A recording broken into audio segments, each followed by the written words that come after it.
Apollo Korean Quiboloy's life story reads like a study in contrasts, a journey marked by profound spiritual exploration and dramatic transformations. Born in the Philippines in 1950, Quiboloy's early years were steeped in the traditions of the Seventh-day Adventist Church, a denomination known for its strict adherence to biblical teachings and a strong sense of community. His parents, both devout Adventists, instilled in him a deep sense of faith and religious devotion from a young age. They emphasized the importance of prayer, scripture reading, and living a life in accordance with the teachings of Jesus Christ. However, as Quiboloy grew older, he began to question some of the Adventist Church's core teachings. This period of doubt and introspection set the stage for his eventual break from the denomination, as he sought a deeper, more personal understanding of his faith. This period of spiritual searching would prove pivotal in shaping his destiny. Quiboloy spent countless hours in prayer and meditation seeking divine guidance and clarity. His quest for spiritual truth led him down a path that would see him establish one of the most controversial religious movements in the Philippines. Quiboloy's departure from the Adventist Church marked the beginning of his independent ministry. He felt a calling to share his newfound revelations with others, believing that he had been chosen for a special purpose. He began preaching in the streets of Davao City, captivating audiences with his fiery sermons and charismatic presence. His message was one of hope and redemption, promising a path to salvation for those who would listen and believe. His message centered around the belief that he was a divinely appointed Son of God, chosen to lead people to salvation. This bold claim set him apart from other preachers and religious leaders, making him a figure of both fascination and controversy. This bold claim, while attracting a loyal following, also drew sharp criticism from established religious institutions, who accused him of blasphemy and heresy. Despite the opposition, Quiboloy remained steadfast in his mission, believing that he was fulfilling a divine mandate. Undeterred, Quiboloy pressed on, his message resonating with those seeking spiritual guidance and a sense of belonging. His followers found solace in his teachings, which offered a sense of purpose and direction in a world often filled with uncertainty and doubt. As his ministry grew, so did the number of his adherents, each drawn to his vision of a divinely guided community. In 1985, Quiboloy formally established the Kingdom of Jesus Christ, the name above every name Inc., marking a significant turning point in his ministry. The movement, with its headquarters nestled atop a sprawling compound in Davao City, quickly gained traction, attracting followers from all walks of life. Quiboloy's teachings, a blend of Christian doctrines and his own unique interpretations, emphasized the importance of absolute obedience to him as the appointed Son of God. He promised his followers spiritual salvation and material blessings in exchange for their unwavering loyalty and financial support. The KOJC's rapid expansion can be attributed to a number of factors.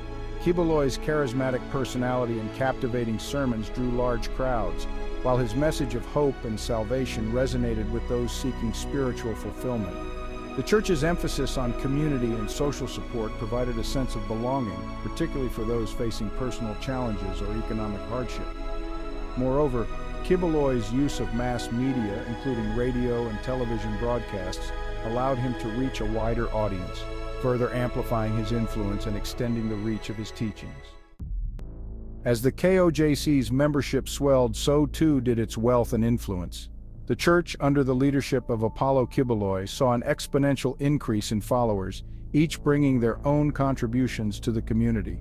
The church established businesses, educational institutions, and media outlets, all contributing to its growing financial empire.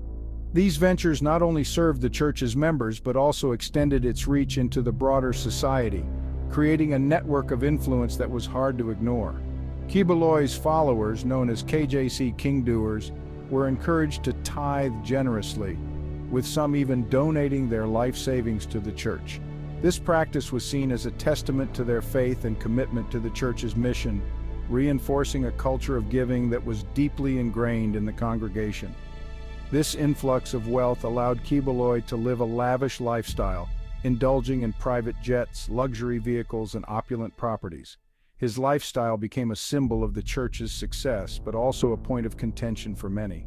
His extravagant displays of wealth, however, stood in stark contrast to the humble beginnings of his ministry, drawing criticism from those who questioned the legitimacy of his claims and the source of his fortune. The stark difference between his early days and his current opulence raised eyebrows and fueled skepticism.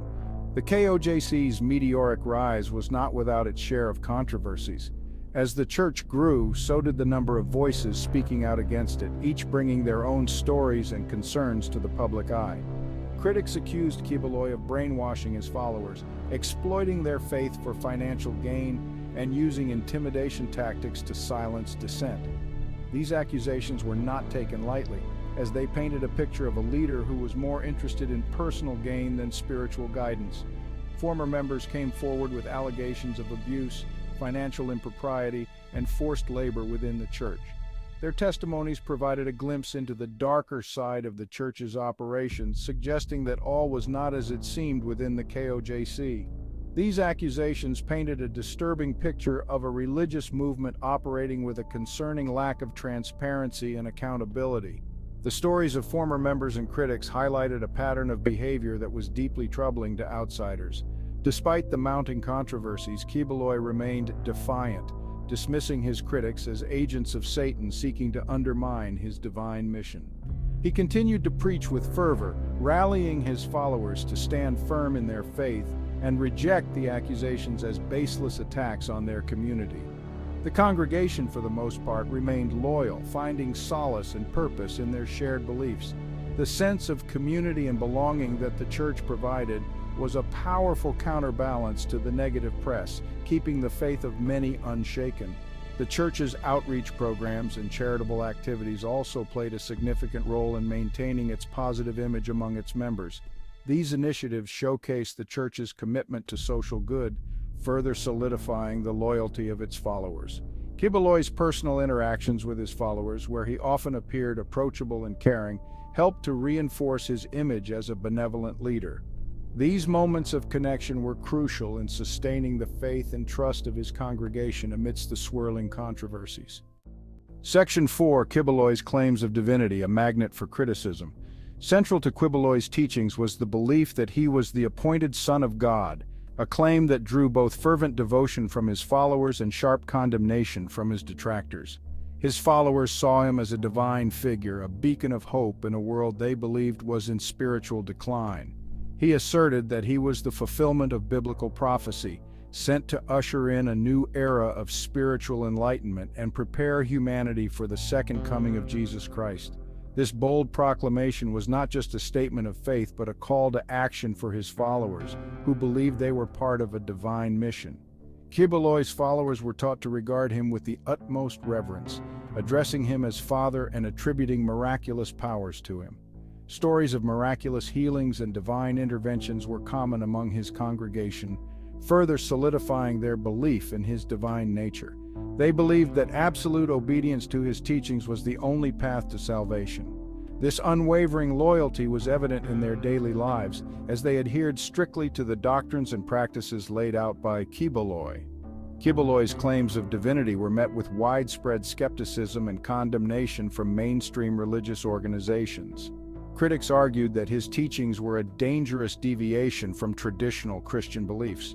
Christian leaders from various denominations denounced his teachings as heretical and blasphemous, accusing him of distorting biblical scripture for his own gain. They warned that his influence could lead many astray, away from the true teachings of Christianity. They argued that Quiboloy's teachings contradicted the fundamental tenets of Christianity, which recognizes Jesus Christ as the one and only Son of God. This core belief, they insisted, was non-negotiable, and any deviation from it was considered a grave error. The Catholic Church, the dominant religious institution in the Philippines, issued a stern warning to its members, urging them to avoid any association with Quiboloy or his teachings.